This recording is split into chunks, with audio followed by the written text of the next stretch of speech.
Assalamualaikum warahmatullahi wabarakatuh.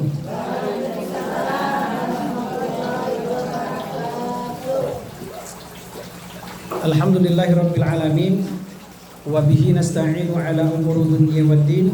Assalatu wassalamu ala asrafil anbiya'i wal mursalin sayyidina wa syafi'ina maulana Muhammadin sallallahu alaihi wasallam wa ala alihi wa zurriyyatihi wa qarabatihi wa man tabi'ahu bi ihsanin ila yaumiddin, amma ba'd.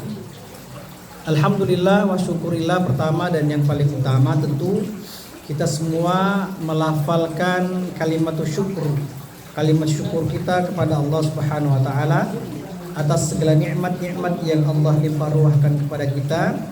Semoga setiap nikmat-nikmat tersebut benar-benar menjadi sebuah penguatan dan pendukung kita menjadi orang yang muttaqin, menjadi orang yang bertakwa, dan menjadi orang-orang yang muti'atun ilallah, orang-orang yang senantiasa selalu taat kepada Allah Subhanahu wa taala.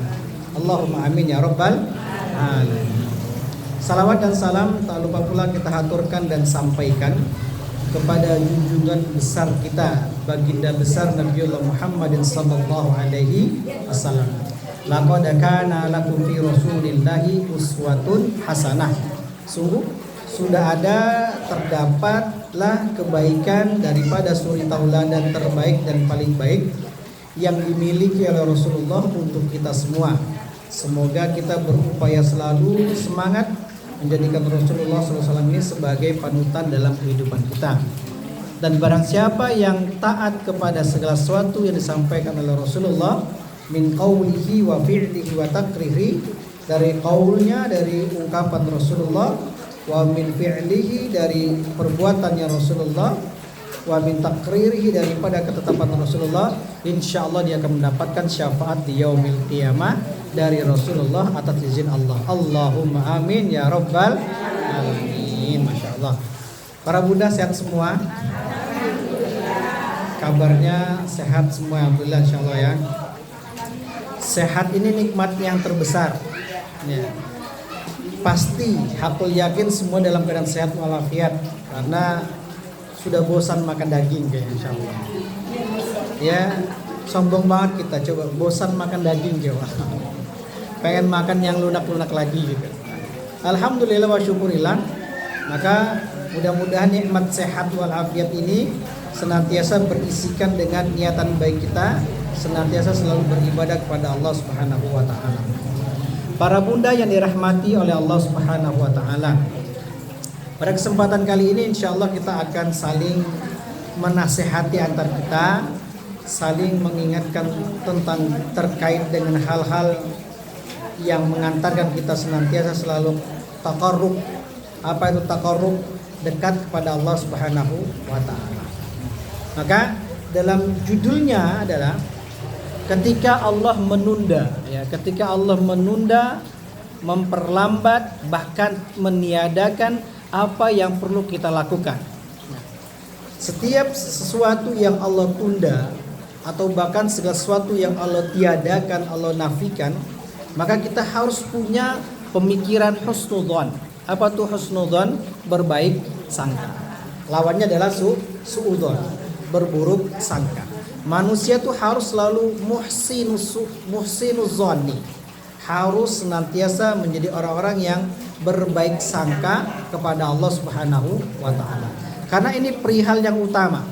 Ketika kita diberikan kesempatan untuk merasakan nikmat Allah, mampu beribadah, kemudian ada pemikiran terlintas dalam benak kita ini, ada buruk sangka atau suudzon kepada Allah, maka hilang semua segala sesuatu yang kita bentuk dari diri kita dalam bentuk ibadah kepada Allah Subhanahu wa taala.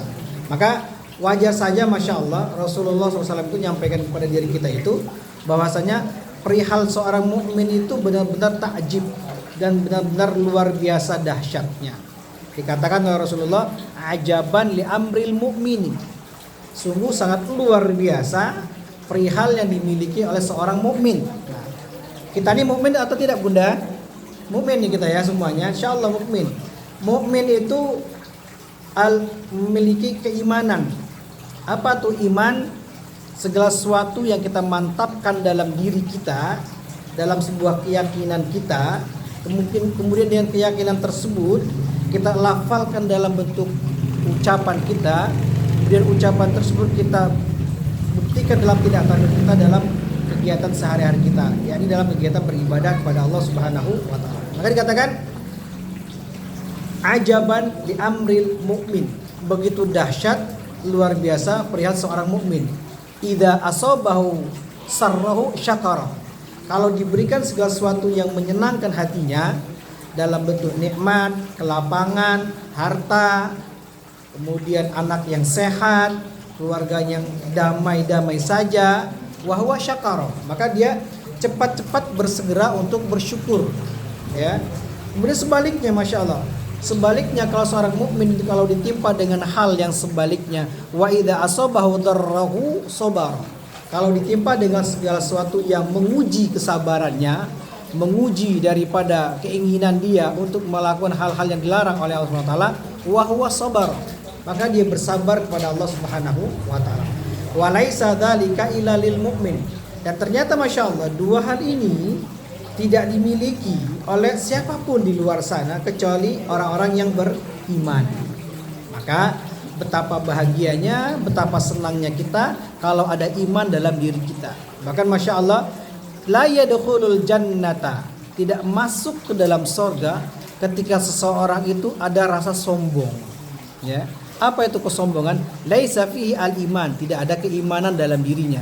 Karena orang yang beriman itu jauh dan akan dijauhkan dari perbuatan-perbuatan sombong. Apapun, dari perihal ibadahnya merasa paling ahli ibadah, dari ilmunya merasa paling ahli ilmu, ya.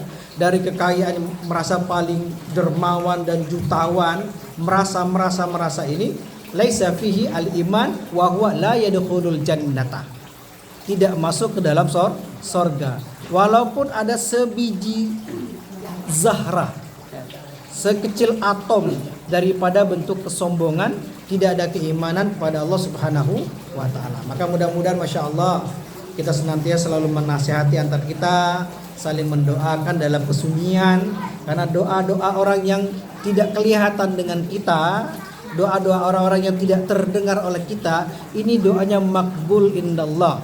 Karena orang tersebut pasti mendoakan kita dalam kondisi yang khusyuk, dalam kondisi yang ikhlas karena Allah Subhanahu wa taala. Betul Bunda? Betul ya? Berbeda ketika kita mendapatkan ungkapan, berbeda ketika kita melihat seseorang melakukan hal dan perihal, mendoakan kita dengan terdengar suaranya, mendoakan kita ketika kita melihat dia perbuatannya, berbeda 100%, 180 derajat dengan orang yang tak kita kenal. Coba, tak kita dengar, tak kita lihat dia ngapain malam-malam, ternyata dia mendoakan kita di kesunyian malam, hatta fafadat ainu, sampai menetes air matanya. Maka masya Allah, maka teman kita adalah teman yang mengajak kepada sebuah kebaikan. Sodikukal khair, teman yang terbaik itu siapa? Man abakaka, teman yang membuat kita tuh menangis. Nah, gitu. Jadi kalau ada teman yang sering buat kita nangis, nah, ini teman yang luar biasa, ya. Dalam hal perihal ruhiyah kepada Allah Subhanahu wa taala, bukan sebaliknya. Baik.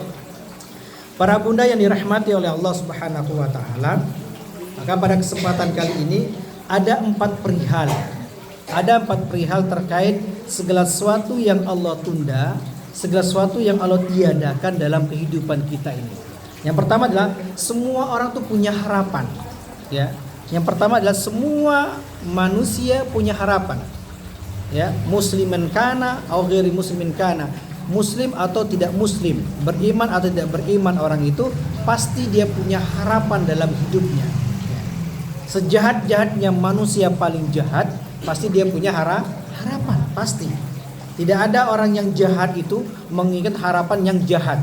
Coba, jangan sampai kita udahlah baik, soleh, punya harapan yang buruk, itu nggak boleh. Nah, maka ternyata harapan ini adalah kesempurnaan bagi seorang mukmin, ya. Kenapa dikatakan sebuah kesempurnaan? Dia mendapatkan kesempurnaan daripada kekurangan dirinya. Manusia itu tidak lepas dari dua hal. Ya, para bunda, tidak boleh lepas dari dua hal. Maka dikatakan al-mu'minuna ya'budullaha bainar raja'i wal khauf. Mukmin itu kalau ketika dia beribadah, beraktivitas, dan setiap aktivitasnya itu diniatkan karena Allah, ya'budunallaha bainal khaufi war raja. Dia harus beribadah di antara roja dan khauf. Apa tuh roja? Pengharapan. Harus berharap. Wal khauf, apa tuh khauf? Rasa takut. Jadi dua hal ini menjadi kunci berhasil kita ketika kita mendapatkan tujuan ibadah kita kepada Allah Subhanahu wa taala. Ar-raja. Nah, roja itu adalah harapan. Kalau kita berbicara dan mengingat sebuah kalimat harapan, pasti manusia ini punya kekurangan. Karena hanya orang yang merasa sok bisa saja tidak punya harapan dan tidak memiliki harapan dan tidak punya mengharap sesuatu daripada harapan, ya. Maka kalau dikatakan kamu punya harapan, enggak, saya sudah cukup semua, lengkap, sehat sudah, kaya sudah, aman semua, kendaraan ada semua, tanah banyak, tidak perlu lagi saya berharap. Nah, ternyata harapan ini menjadi sebuah kekurangan manusia sekaligus menjadi kesempurnaan dia sebagai seorang mukmin. Jadi mukmin itu harus terus berharap. Sebagaimana disampaikan oleh Allah SWT dalam Al-Quran, wa tarjuna minallahi ma la yarjun. Mereka itu, kalian itu semuanya mengharapkan, berharap meminta kepada Allah Subhanahu wa taala. Walaupun banyak dari kita itu yang tak mampu dan enggan dengan kesombongannya itu tak mau berharap dengan harapan kepada Allah Subhanahu wa taala. Ini yang pertama. Kondisi pertama dalam manusia itu semuanya pasti punya harapan. Maka setiap harapan kita ini menjadi sebuah kesempurnaan, walaupun secara kasat mata manusia itu kurang. Ternyata kekurangan manusia itu sekaligus menjadi sebuah kesempurnaan seorang mukmin. Jadi gitu. Manusia punya kekurangan, malaikat punya kekurangan. Malaikat dan manusia ini Masya Allah makhluk yang dimuliakan oleh Allah. Kenapa? Yarjuna rahmatallah, mengharapkan rahmat Allah. Wala yai'asu wala taqnutu min rahillah, tidak berputus asa terhadap hal rahmat Allah Subhanahu wa taala. Ini yang pertama. Yang kedua adalah semua orang pernah menunggu. Ini perihal terkait tema kita. Segala sesuatu yang Allah tunda itu ternyata ada 4 kondisi yang Allah sampaikan dalam hidup kita ini. Yang pertama tadi, yang kedua, semua orang pasti pernah menunggu. Ya. Perihal menunggu ini adalah perihal yang biasa bagi kita, bagi Rasulullah, dan bagi orang yang beriman. Kalau bagi Rasulullah sudah biasa juga bagi seorang yang beriman, apalagi bagi kita. Ternyata perihal menunggu al-intidharu ala tulal hayati, menunggu sepanjang masa hidup kita itu adalah sebuah kepastian harus kita laksanakan. Masya Allah. Para bunda, ini kaitan dengan tauhid, kaitan dengan akidah kita. Orang yang bertauhid, orang yang berakidah harus yakin dengan sebuah penungguan. Artinya apa? Setiap yang dia harapkan, munajatkan dalam doanya kepada Allah Subhanahu wa taala harus dilewati dengan penungguan. Dan setiap penantian yang lama tersebut harus dilandaskan dengan kesabaran kita kepada Allah Subhanahu wa taala. Sebagaimana Allah katakan dalam Al-Qur'an di dalam surah Al-Baqarah ayat 214 dikatakan, hatta yaqula rasulu walladzina amanu ma'ahu mata nasrullah ala inna nasrallahi qarib. Masya Allah. Ini Allah menyampaikan perihal mukmin. Allah menyampaikan perihal seorang rasul bernama Nabi Muhammadin sallallahu alaihi wasallam dan perihal seorang mukmin dan orang-orang yang berada di sekitar Rasulullah sallallahu alaihi wasallam. Kalau kita berbicara tentang orang-orang yang berada, itu orang yang ikut kepada Rasulullah, tidak melihat waktu. Walaupun kita tidak melihat Rasulullah, tidak hidup di masanya Rasulullah, tapi kita ikut dengan ketentuan Rasulullah SAW, maka kita termasuk orang-orang yang berada di sekitar Rasulullah SAW. Bahkan Masya Allah, ada nikmat yang terbesar yang membuat Rasul itu tersenyum bahagia. Kita mendengarkan ada sebuah hadis menyatakan begini, aku itu berbahagia sekali nanti akan berkumpul orang-orang bersama aku, dekat denganku di surga Allah Subhanahu wa taala. Sahabat bertanya, apakah mereka itu adalah kami ya Rasulullah? Tidak. Terus apakah engkau meragukan keimanan kami? Tidak. Iman kalian luar biasa. Terus siapakah mereka? Orang-orang yang kata Rasulullah, hum la yaraunani. Mereka itu tidak melihat aku. Coba, tidak melihat aku dan tidak hidup di masa aku, tapi nanti akan berkumpul bersama denganku di surga Allah Subhanahu wa taala. Siapa? Al-mu'minuna billah. Orang yang beriman kepada Allah. Maka dikatakan Masya Allah dalam Al-Quran itu, hatta yaqula rasulu walladzina amanu wa ma'ahu mata nasrullah. Bahkan dikatakan Rasulullah dan orang-orang beriman itu sampai mengungkapkan sebuah ungkapan, mata nasrullah, kapan datang pertolongan Allah. Artinya apa? Kita sebagai manusia para bunda punya naluri manusianya, ya, punya kekurangan sebagai manusia. Ketika kita sudah berdoa, berusaha terus, berikhtiar terus, kemudian kita berdoa, kemudian kita harus dilengkapi, disempurnakan dengan tawakul atau tawakal. Maka Rasul dan para sahabat itu sempat bertanya, mata nasrullah, kapan datang pertolongan Allah? Kapan? Nah, artinya begini, kalau terbesit sedikit dalam diri kita, ya Allah, saya sudah sholat dengan khusyuk, saya sudah baca Al-Quran dengan banyak, saya sudah bersedekah, dan saya sudah sempurnakan dengan berdoa, terus aku sudah tawakal, terus ada terbesit, ya Allah, kapan? Begitu ya Bunda ya, kapan ya dikabulkan doa aku? Dan ternyata ini sifat manusia, ya, sifat insaniyah, sifatul al-insaniyah, sifat manusia, sunnatullah. Artinya apa? Manusia itu Masya Allah mengingat sesuatu yang pasti daripada doa yang dipanjatkan kepada Allah Subhanahu wa taala, dan Allah pasti akan kabulkan doa tersebut. Nah, maka dikatakan, ala inna nasrallahi qarib, ketahuilah sesungguhnya pertolongan Allah itu sangatlah dekat, sebentar lagi. Artinya apa? Manusia itu, Rasulullah dan orang-orang beriman itu diuji dengan al-intidhar. Apa itu al-intidhar? Penungguan, penantian yang sangat lama. Dan penungguan ini sudah dirasakan oleh orang-orang terdahulu kita. Salah satunya siapa? Nabi Ibrahim alaihi salam. 86 tahun menunggu hadirnya seorang anak bernama Ismail.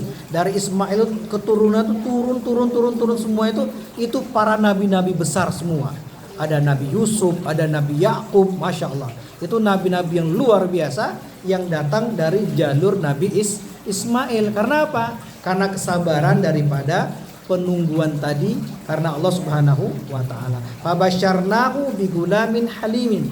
Aku berikan berita gembira. Apa berita gembiranya?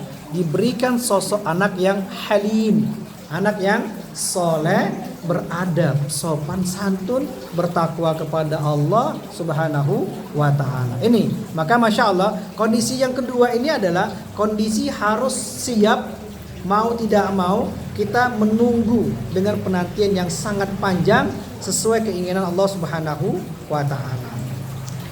Maka pada saat itu para sahabat bertanya, ya, karena memang sahabat ini manusia. Ya Rasulullah, ala tastangsiru lana, engkau tidak memohonkan pertolongan untuk kami? Ala tadu'ullahu lana, engkau tidak berdoa untuk kami kepada Allah SWT? Artinya apa? Sahabat-sahabat ini merasa penantian itu sangat lama. Maka muncullah sifat manusianya apa? Ya Rasulullah, pastikan ya Rasulullah pertolongan itu dan doa itu sampai kepada kami. Maka dijawab oleh Rasulullah SAW itu dengan jawabannya, walakinnakum tasta'jilun. Sedangkan kalian itu dalam kondisi sangat tergesa-gesa. Artinya apa? ketika kita berdoa, adab yang paling baik ketika kita berdoa kepada Allah, ya, adabnya adalah tidak boleh al ajalu. Apa al ajalu atau ajul itu? Tidak boleh tergesa-gesa. Ketika berdoa, benar-benar doa dengan lemah lembut, berdoa dengan sempurna, berdoa dengan kondisi yang khusyuk, tumaknina. Dan setelah kita berdoa, sabar kita, tidak boleh tergesa-gesa. Ya Allah, ya Allah, ya Allah, kau tidak dikabulkan, kau tidak dikabulkan. Nah, inilah segala hal yang ditegur oleh Rasulullah kepada para sahabat di masa itu. Tidak boleh tergesa-gesa ketika kita berdoa kepada Allah Subhanahu wa taala. Walakinnakum tasta'jilun, tetapi kalian itu dalam kondisi sangat tergesa-gesa di hadapan Allah Subhanahu wa taala. Itu yang kedua. Yang ketiga, perihal dan kondisinya adalah tidak semua doa langsung terkabulkan. Masya Allah. Tidak semua doa dan munajat kita itu pasti langsung dikabulkan oleh Allah Subhanahu wa taala. Ada rentang waktu yang Allah sampaikan kepada kita. Ada yang sekarang, ada yang jangka pendek, ada jangka panjang, bahkan ada yang tidak dikabulkan oleh Allah. Nah, ketika perihal ini hanya bisa diimani dengan iman, hanya bisa diyakini, dipercayai dengan keimanan kita. Maka dikatakan al-mu'minu, orang-orang yang beriman itu Masya Allah, dia mampu menunggu dengan penantian yang lama, dia mampu berdoa kepada Allah dan dikabulkan doanya itu dalam rentang yang pendek, menengah, panjang, bahkan ditiadakan dan tidak dikabulkan doanya itu, dia serahkan sepenuhnya, seutuhnya kepada Allah Subhanahu wa taala. Allahu a'lam bi umuri dunyana. Allah tuh lebih paham urusan dunia kita. Bayangkan, kita ini ibarat seperti tukang. Tukang, tahu bunda tukang? Tukang itu pasti tahu, tukang kayu, tukang buat meja, dia tahu desain mejanya itu kakinya 4. Posisinya seperti ini, kemiringannya begini. Dia lebih mengerti. Apalagi Allah, Allahu khaliqu, Allah qadirun ala kulli syai'. Allah itu sang pencipta kita. Wa Allahu qadirun ala kulli syai'in, dan Allah mampu atas segala sesuatu yang Allah ciptakan dari hal tersebut. Maka Masya Allah, segala sesuatu yang kita mintakan kepada Allah, Allah pasti mengerti dan memahami kebutuhan dunia kita. Maka kita serahkan sepenuhnya kepada Allah Subhanahu wa taala. Maka ada beberapa kata kunci dalam hal ini. Yang pertama, setiap doa kita tidak pernah sia-sia. Ya. Setiap doa kita tidak pernah sia-sia, pasti Allah dengarkan. Jadi jangan sampai berpikir begini, berdoanya itu semangatnya hanya semangat 45. Terus semangat 45 bunda, semangat jam 4 selesai jam 5, jam 6, 7, 8 hilang semua. Enggak lagi semangatnya. Beda seperti ini ya. Jadi jangan sampai berpikir bahwasanya doa kita itu disia-siakan oleh Allah. Tidak. Kita ingat doanya siapa? Ungkapan harapan Siti Hajar, Bunda Hajar. Apa kata Bunda Hajar? Ya Ibrahim, tatrukuna aina tadhhabu tatrukuna fi wadin laisa fi insun wala syai'. Ibrahim, mau pergi kemana kamu? Kau tinggalkan kami di sini yang tidak ada sesuatu pun, tidak ada seorang pun yang mampu memberikan bantuan kepadaku. Dan ternyata Masya Allah, ditanya lagi, Allahu amaraka bihada, Allah yang sudah memerintahkan kamu dalam hal ini. Maka dijawab oleh Nabi Ibrahim, na'am. Nah ketika dijawab na'am, baru dijawab na'am saja, Bunda Siti Hajar menjawab begini, idzan lan yudayyi'ana. Kalau begitu Allah pasti tidak akan menyia-nyiakan kita. Coba.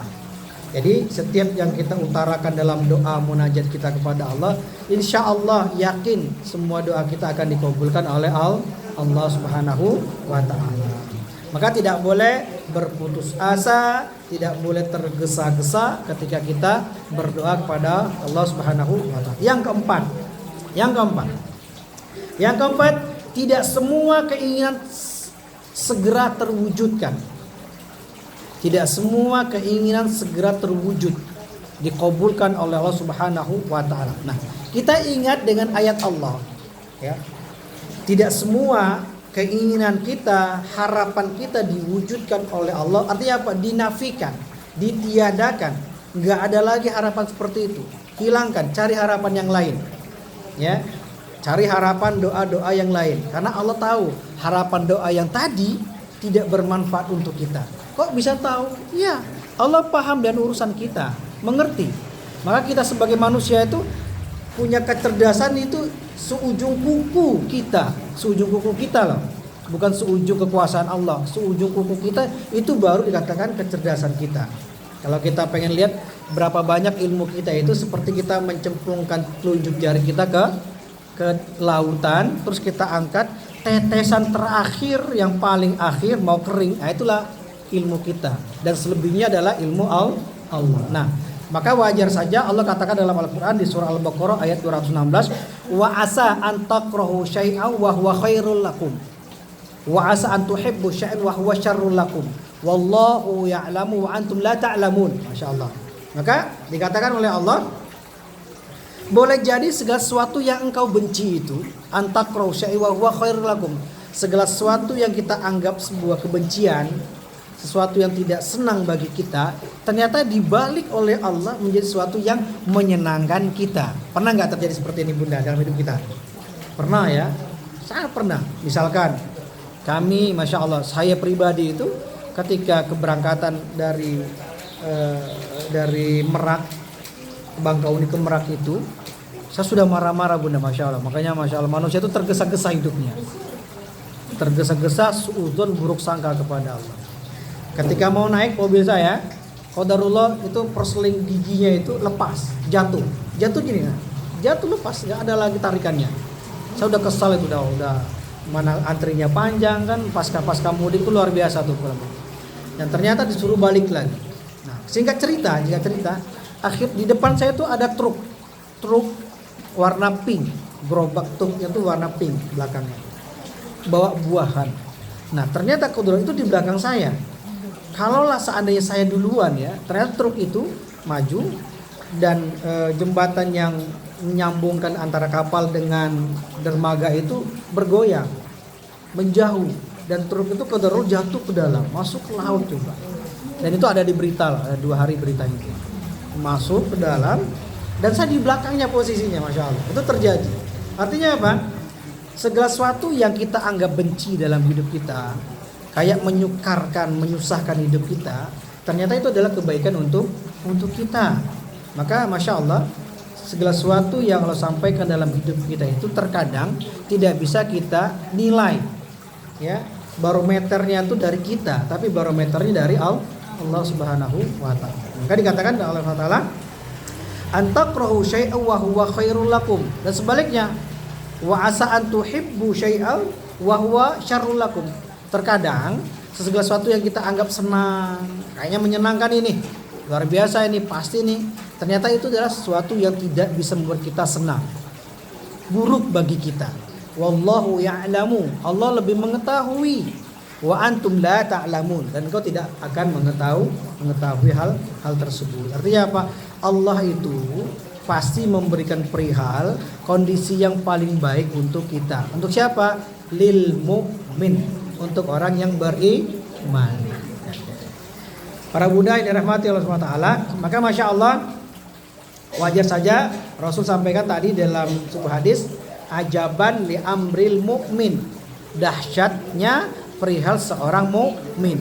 Mau dikasih nikmat bersyukur, dikasih suatu ujian dan cobaan dia bersabar. Inilah perihal mukmin. Nah, bercerita tentang perihal ini terkait dengan segala sesuatu yang Allah tunda, segala sesuatu yang Allah tiadakan.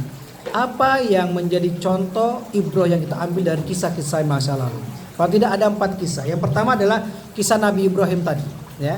Kisah Nabi Ibrahim tadi ketika menunggu selama 86 tahun, kemudian turun ayat, fabasyarnahu bigulamin halimin. Kami berikan berita gembira hadirnya sosok anak yang sangat baik. Yang kedua adalah kisah Nabi Yakub. Nabi Yakub ini punya anaknya banyak. Salah satu anaknya bernama Nabi Yusuf. Nabi Yusuf ini tidak disukai oleh saudara-saudaranya, nggak senang. Dan qadarullah memang Masya Allah, Nabi Yakub ini sangat dekat dengan Nabi Yusuf ini sangat dekat dengan Nabi Yakub, dan Nabi Yakub ini sangat suka dan cinta sekali dengan Nabi Yusuf, sampai-sampai agak sedikit cemburu saudara-saudaranya. Karena wajar saja orang kalau berusaha dengan kuat, berusaha dengan maksimal, berusaha dengan sehat, pasti majikannya senang, ya nggak Bunda? Pasti. Kita sebagai pekerja, sebagai pegawai, bekerja dengan jujur, bekerja dengan maksimal, tidak menjilat sana sini gitu, pasti bosnya senang dan kita. Dan ini adalah sunatullah. Sunatullah. Manusia itu kalau dia berbuat baik mendapatkan kebaikan. Manusia itu kalau menjaga amanah dan kepercayaan daripada amanah disampaikan oleh majikannya atau bosnya, pasti dia akan mendapatkan kebaikan juga. Maka wajar saja, masya Allah, saudara-saudara Nabi Yusuf itu agak sedikit iri dan cemburu kepada Nabi Yusuf. Sehingga ceritanya Nabi Yusuf itu dimasukkan ke dalam sumur. Masukkan dalam sumur, singkat cerita lagi, kemudian difitnah, ya, difitnah melakukan hal yang tidak baik dengan seorang perempuan ratu, ya, ratu dari raja. Kemudian punya mimpi dan mimpinya bisa ditakwilkan, dan pada akhirnya Nabi Yusuf itu menjadi orang yang mulia, ya, menjadi bendahara kerajaan dan menjadi seorang asisten daripada raja. Daripada apa itu? Dari kesabarannya Nabi Yusuf. Dan ternyata Nabi Yakub itu menunggu selama itu penantiannya. Ketika dipertemukan dengan Nabi Yusuf alaihissalam, bertemulah dalam keadaan bahagia, sehat, damai, kaya, sejahtera, lengkap semuanya di situ. Artinya apa? Ternyata penungguan yang dihiasi dengan tetesan air mata, doa yang tidak putus, Allah kabulkan, bertemu dengan Nabi Yusuf dalam kondisi yang luar biasa, diangkat sebagai asisten raja. Coba, luar biasa. Artinya apa? Kesabaran Nabi Yusuf ini digantikan dengan kebaikan oleh Allah Subhanahu wa taala. Ini kisah yang kedua. Kisah yang ketiga adalah Nabi Ayub. Nabi Ayub tahu Bunda? Nabi Ayub ini nabi yang ganteng. Apakah nabi semua ganteng? Ganteng semua, aman. Ya, Ibu Ika, semua nabi ganteng, aman semua. Masya Allah, Masya Allah. Aduh, jadi hilang materi saya ini. Nabi-nabi semuanya Masya Allah memiliki kelebihan yang luar biasa. Nah, Nabi Ayub ini ternyata nabi yang sangat luar biasa. Kekayaannya luar biasa, ibadahnya sangat luar biasa, diuji oleh Allah. Karena ternyata setiap segala sesuatu kelebihan yang diberikan oleh Allah kepada para nabi pasti disusuli dengan ujian dan cobaan. Apa ujian cobaannya? Nabi Ayub itu diberikan rasa sakit yang tak sembuh-sembuh. Coba, sakit gak sembuh-sembuh. Sakitnya itu sampai-sampai orang sekitarnya itu di rumahnya, bahkan istrinya itu minta cerai, coba. Kemudian orang-orang terdekatnya, masyarakatnya itu mengusir. Diusir, coba. Diusir Nabi Ayub ini ke negeri seberang, ke desa seberang. Karena apa? Bau. Bawa penyakit, penyakitnya tidak sembuh-sembuh. Dan ternyata Masya Allah ya para bunda, kenapa kami sampaikan kisah ini, kisah yang sangat luar biasa. Apa yang keluar dari kalimat, dari lisannya Nabi Ayub dalam sebuah kalimat yang terbaiknya. Beliau katakan begini, fasabrun jamilun, wallahul musta'an, awwalu ala ma tasifu. Inni masan yadurru wa anta arhamur rahimin. Kalimat yang sangat luar biasa yang keluar dari lisannya Nabi Ayub dengan kondisi beliau ini, kekayaannya sudah habis, mengobati badannya sudah habis semuanya. Diusir, istrinya minta cerai, coba. Masyarakatnya tidak sungkan lagi, tidak enggan lagi ada di situ, diusir dia. Dalam kondisi seperti itu, penyakitnya tidak sembuh-sembuh. Saya pernah cerita dulu di sini ya, Nabi Ayub itu ketika sujud jatuh belatung yang ada di atas kepalanya itu. Tahu belatung Bunda? Bunda kalau naruh martabak di tempat yang tak ada cahayanya berminggu-minggu, pas dibuka keluarnya apa? Belatung. Ada yang seperti itu? Saya pernah dulu karena lupa gitu. Saya bagi gak jadi. Nah, itu belatung makanan. Kalau belatung yang ada di kulit kepala kita itu belatungnya busuk banget. Dan ternyata belatung itu jatuh, diambil belatungnya, terus dia sampai, ya Allah, kalau ini ujian membuat aku meningkat derajat makom aku di hadapanmu, aku akan kembalikan lagi. Belatungnya dibalikin lagi ke kepalanya, coba Bunda. Nah, itu rezeki kamu, udah silakan nikmati rezeki kamu. Dan ternyata diabadikan di dalam Al-Quran. Apa katanya? Inni masan yadurru wa anta arhamur rahimin. Dalam surah Al-Anbiya ayat 83 itu ungkapan Nabi Ayub diabadikan oleh Allah Subhanahu wa taala. Apa ungkapannya? Dalam kondisi yang sangat-sangat terjepit, dalam kondisi-kondisi yang diusir oleh masyarakatnya, dalam kondisi dia diberikan penyakit yang tidak sembuh-sembuh, bahkan Masya Allah dia relakan belatung itu memakan daging kepalanya karena itu nikmat rezekinya agar dia mendapatkan ketakwaan di hadapan Allah. Dia katakan begini, wahai Tuhanku, sungguh aku telah ditimpa penyakit, masatnya durru. Durru itu penyakit, kesusahan, hidupnya susah. Kemudian dikatakan wa anta arhamur rahimin. Tapi tetap Nabi Ayub mengeluarkan kalimat yang baik kepada Allah, tidak berburuk sangka, tidak suuzon, tidak putus asa. Apa? Ya Allah, anta arhamur rahimin. Ya Allah, engkau zat yang sangat rahim. Apa tuh rahim? Zat yang sangat penyayang. Coba kalau kita baru panuan di sini aja, apa yang keluar mulutnya? Wah, gak enak nih. Udah semua kalimat-kalimat yang tidak baik keluar, sumpah serapah keluar. Tapi Nabi Ayub tidak, tetap bersabar kepada Allah Subhanahu wa taala. Kemudian kisah yang keempat adalah Nabi Yusuf. Nah, tadi berbarengan dengan Nabi Yakub. Nabi Yusuf itu nabi yang diuji bertubi-tubi cobaan dan ujian yang Allah berikan kepada Nabi Yusuf, dan singkat ceritanya pada akhirnya dia mendapatkan kemuliaan. Artinya apa? Setiap penungguan kita, penantian kita itu pasti akhirnya mendapatkan kemuliaan kalau kita beriman kepada Allah Subhanahu wa taala. Baik. Nah, dalam hal ini maka ada beberapa poin yang harus kita sadarkan dalam hidup kita ini. Bahwasanya segala sesuatu yang Allah undur, Allah tunda, Allah tiadakan, pasti ada kebaikan untuk kita. Kemudian apa sikap kita ketika kita menghadapi setiap yang diundur oleh Allah, yang ditunda oleh Allah, yang ditiadakan oleh Allah? Apa yang kita lakukan? Yang pertama adalah as-sabru ala qadarillah. Bersabar terhadap takdir Allah. Mukmin itu dia akan terus bersabar. Selama itu adalah qada dan qadar Allah, dia akan sabar. Karena obat melewati daripada penyakit yang qada dan qadar adalah sabar. Terus sabar. Sebagaimana dikatakan, ya ayyuhalladzina amanu sta'inu bis-sabri was-shalah innallaha ma'as sabirin. Masyaallah. Nah, wahai orang-orang yang beriman, kalau kita kupas detail tafsirnya, ya ayyuhalladzina amanu sta'inu bis-sabri was-shalah innallaha ma'as sabirin. Wahai orang-orang yang beriman, coba. Orang-orang yang beriman, ista'inu, memintalah, memohonkanlah pertolongan hanya kepada Allah. Bagaimana orang beriman itu meminta pertolongan kepada Allah ketika diberikan ujian? Artinya apa? Orang beriman, orang yang disayang Allah. Orang yang beriman, orang yang disayang Allah masih tetap diuji oleh Allah, masih tetap tidak lepas daripada ujian. Semakin naik ujian, semakin naik imannya, semakin naik kebaikannya, semakin naik juga ujian yang Allah berikan kepada dia. Maka wajar saja orang yang luar biasa keimanannya diuji juga dengan ujian yang juga luar biasa.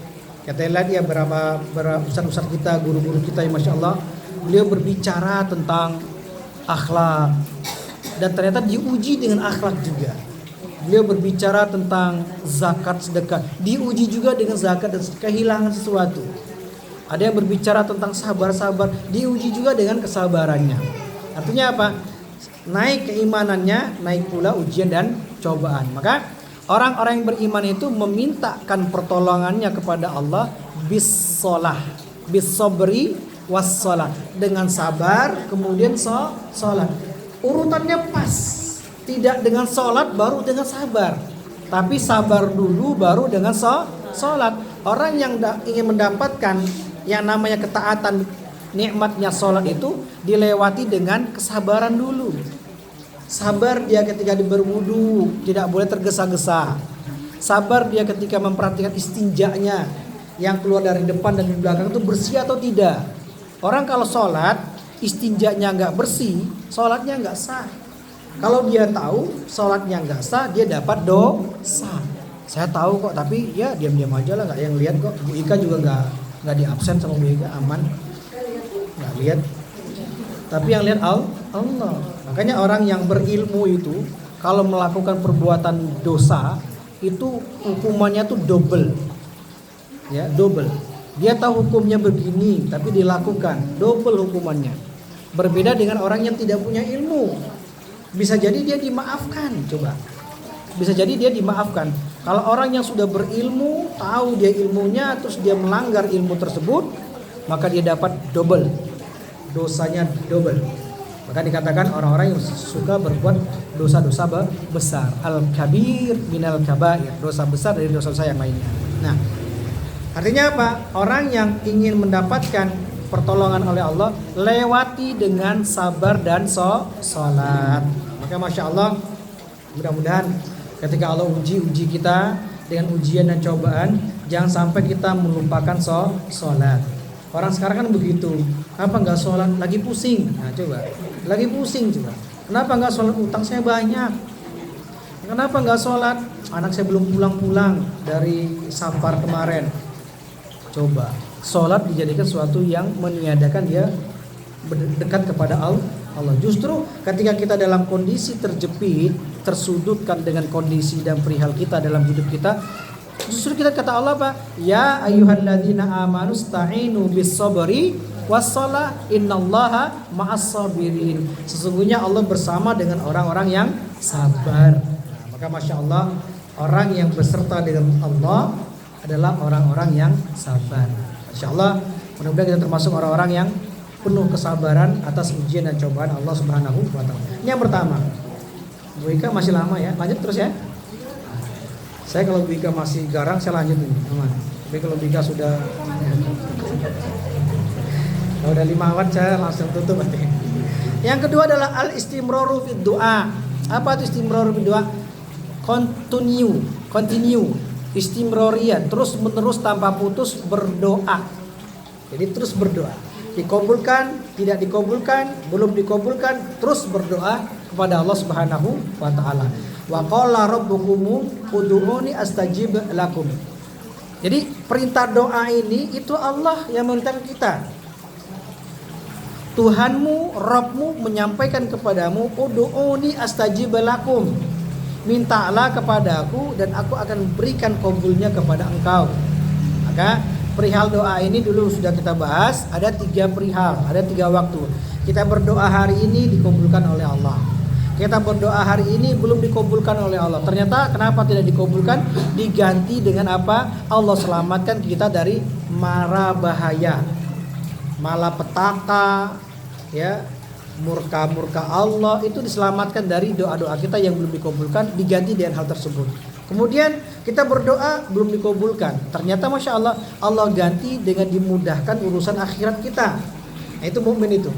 Allah belum kabulkan ya nggak apa-apa. Berarti Allah tabung untuk saya untuk di akhirat.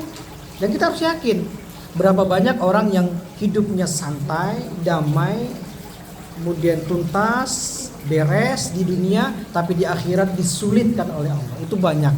Bahkan ada hadis yang dikatakan al-muflisu fi yaumil qiyamah. Apa itu? Orang yang bokek. Tahu bokek, Bunda? Orang yang bangkrut hidupnya di akhirat. Siapa? Orang yang kaya di dunia dimiskinkan oleh Allah di akhirat.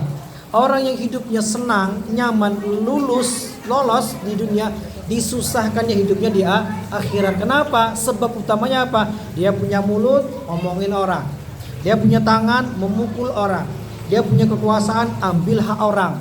Di dunia orang nggak mampu melawan dia karena dia punya kekuasaan. Tapi ketika di akhirat, inilah sidang yang paling maha adil, mahkamah Allah berada di akhirat, diminta ditagih semuanya. Dan pada akhirnya pemuda ini tidak punya pahala lagi, coba. Sedangkan masih banyak yang ngantri nagih kejahatan dia. Akhirnya dosa dari orang yang menagih tadi ditransfer ke orang tersebut. Sebentar lagi dia mau masuk surga, ternyata dijauhkan masuk surga, dilempar masuk ke dalam neraka. Coba, luar biasa. Masya Allah. Mudah-mudahan Kita mulutnya, tangannya, kekuasaannya, tanda tangannya itu benar-benar untuk maslahat umat. Jangan sampai tanda tangan kita ini bukan untuk maslahat umat, malah membangkitkan maksiat Allah Subhanahu wa taala. Nauzubillah min dzalik. Yang ketiga, namanya adalah muhasabatun nafsi. Apa tuh muhasabatun nafsi? Mengevaluasi, cross check, recheck and recheck. Ya, dicek lagi kondisi amal ibadah kita. Seorang pemuda bernama Umar bin Khattab. Umar bin Khattab ini khalifah yang kedua yang paling sering memuhasabah dirinya setiap malam. Kalau ditanya siapa pemuda yang paling sering bahkan menyampaikan kita, menasihati kita untuk senantiasa memuhasabah diri, mengevaluasi diri, yaitu Umar bin Khattab. Maka dikatakan hasibu anfusakum qabla an tuhasabu. Hisaplah dirimu itu sebelum nanti akan dihisap dari hisap yang maha adil. Ketika kita dihisap di dunia itu gampang. Pengacara bisa kita beli, ya kan? Jaksa bisa kita beli. Jangankan jaksa, persidangan pun bisa kita beli pada saat itu. Tapi ketika di akhirat tidak ada yang bisa membeli. Keadilan yang maha adil ada di mahkamah Allah. Maka Masya Allah, muhasabah terus diri kita, paling tidak sekurang-kurangnya sebelum tidur. Bahkan Masya Allah, ada seorang sahabat. Sahabat ini sampai-sampai disetarakan, hampir sedikit jauh setara dengan makom doanya Rasulullah. Rasul tuh kalau berdoa pasti makbul. Ya, Rasul tuh kalau berdoa pasti makbul. Nah, ini sahabat juga hampir juga makbul juga doanya. Kenapa? Ditanya oleh para sahabat, saya kesini, singkat ceritanya, saya kesini itu datang bukan untuk menginap di rumah kamu. Jadi sahabat ini numpang nginap di rumah sahabat ini. Mungkin dia punya amal andalan, ya. Mungkin dia punya tilawah yang banyak. Mungkin dia punya ibadah yang luar biasa. Tapi tidak, bangun malam biasa aja. Biasa-biasa aja ibadahnya, tidak terlalu menampakkan dia orang-orang yang ahli ibadah. Dan ternyata penasaran sahabat saya sebenarnya kesini itu mau nanyakan ke kamu. Rasul bilang kamu itu kalau berdoa doanya makbul. Masa ada orang yang hampir mirip-mirip setara dengan doa Rasulullah? Ya kamu. Akhirnya dijawab, saya kenapa berkat doa Rasulullah, saya itu kalau sebelum tidur selalu saya memaafkan orang-orang yang berbuat salah dengan diriku. Yang zalim dengan aku maafkan, ikhlas murni. Begitu juga aku akan segera minta maaf dengan orang, barulah saya tidur. Jadi ternyata amalan tersebut didoakan oleh Rasulullah menjadi amalan andalan. Setiap kalau saya berdoa itu, bahkan dikatakan kalau sekampung ini berdoa, doa itu satu bandingannya dengan doa si pemuda itu. Artinya apa? Terjaga hatinya, bersih hatinya. Masya Allah. Orang yang bersih hati itu memang susah, repot. Kalau orang-orang kayak kita nih, aduh, susah membersihkannya. Sudah bersih karat lagi, repot kita. Makanya sering-sering disetrika kita nih, dibersihin terus. Yang keempat, husnudzon billah. Apa tuh husnudzon? Berbaik sangka. Harus berbaik sangka kita kepada Allah Subhanahu wa taala. Tidak boleh kita berburuk sangka. Apapun yang Allah titipkan kepada kita, selama kita meminta, berharap kepada Allah, jangan sampai kita berburuk sangka. Dengan kondisi apapun, kurangnya ekonomi kita, jatuhnya keuangan kita, berpisahnya kita dengan istri atau suaminya, pergi anak-anak kita, tetap kita husnudzon. Maka ada pertanyaan, Ustaz, kok saya diuji-uji terus ini? Kalau kita hanya sekedar mengeluh biasa, tapi jangan sampai masuk ke dalam hati. Ada perihal namanya suudzon, berburuk sangka kepada Allah. Ternyata Masya Allah masih banyak orang-orang yang di luar sana atau kisah-kisah yang terdahulu lebih parah lagi kisahnya daripada kita. Bahkan Masya Allah, Bunda tahu Rabi'atul Al-Adawiyah? Rabi'atul Al-Adawiyah ini tahu Bunda? Kenal? Di mana? Siapa nama? Rabi'atul Adawiyah ini seorang perempuan yang suci hatinya, bersih hatinya. Bahkan beliau itu sampaikan begini, saya sholat, zakat, melakukan perbuatan baik itu bukan untuk masuk surga. Coba. Kalau kita kan masuk surga ya Bunda ya. Karena itu nyelamatin kita. Siapa yang mau masuk neraka? Beliau nggak mau. Saya pengen kalau memang saya dimasukkan ke dalam neraka karena Allah, saya terima. Rabi'atul Al-Adawiyah. Itu perempuan yang luar biasa. Saya kalau benar itu ketentuan Allah, dimasukkan saya ke dalam neraka, saya siap menerimanya. Kalau saya itu beribadah, melakukan semua aktivitas ibadah ini bukan untuk masuk surga, tapi ingin mendapatkan rahmat Allah. Nah, ini Rabi'atul Adawiyah yang luar biasa, benar-benar suci bersih hatinya. Yang terakhir apa? Ridho wa tawakkul 'ala Allah. Ini yang terakhir. Kita harus ridho dan tidak lepas saja dengan ridho saja, tapi disempurnakan dengan tawakal. Nah, tawakal ini penyempurna daripada setelah berdoa. Ustadz, saya sudah berdoa, udah panjang, nggak putus-putus, tapi kurang dengan tawakal. Apa itu tawakal? Menyerahkan diri seutuhnya, sepenuhnya kepada ketentuan Allah. Sudah, selesai sudah. Kalau Allah belum beri kita kekayaan, ya sudah, nikmati aja dengan kondisi seperti itu. Kalau Allah benar-benar tidak beri kita kekayaan dengan hal itu, berarti itu kebaikan untuk kita. Ya, waman yatawakkal 'ala Allah fa huwa hasbuh. Barang siapa yang bertawakal kepada Allah, maka cukuplah kesenangan itu dari Allah. Nah, inilah mudah-mudahan kita semua diberikan kemudahan oleh Allah untuk melewati segala sesuatu yang Allah undur, Allah tunda-tunda, bahkan Allah tiadakan dalam setiap harapan kita. Karena Allah a'lamu bi umuri dunia. Allah itu lebih mengerti dengan urusan dunia kita. Wallahu a'lam bissawab. Assalamualaikum warahmatullahi wabarakatuh.